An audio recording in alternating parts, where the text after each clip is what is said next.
And yes, every contractor's pricing should be a little bit different because every contractor's business is a little bit different. So somebody might be here and somebody might be here, but it's very rare that somebody's up here and somebody's way down here unless the Mhm. insurance company got Chuck in a truck to come out and give an estimate because they don't want to pay the claim. We see that Chuck happening in a too. truck. But just Yeah. like Chris was saying, is most of the times, like recently, for whatever reason, it's actually been pretty reasonable and it Pretty opens reasonable. coverage and it gets us Yeah. to push the claim forward and we can go back if we don't agree with the numbers. So, yeah, man, I think you're right. It's actually been pretty beneficial lately. Mhm.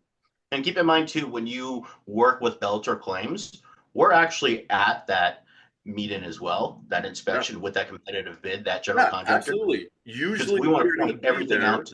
Right. Yeah. Usually we're going to be there unless we know and trust the contractor that's going out there. We've been in the industry, like I've been in the industry going on 11 years, and Mhm. I know the most people that are reputable that work on large loss claims. There's very few of us at this level. And I know a lot of these IAs and staff adjusters that I trust because I've worked with them in the past. There's like four or five that I can think off the top of my head that I would say, you know what, man, I can't make it that day, but why don't you go ahead and get started and then we can compare notes because I've already been at that property. So there's things that will happen and will vary depending on the claim situation. So just be aware of that. Chris, I'll give you the final word.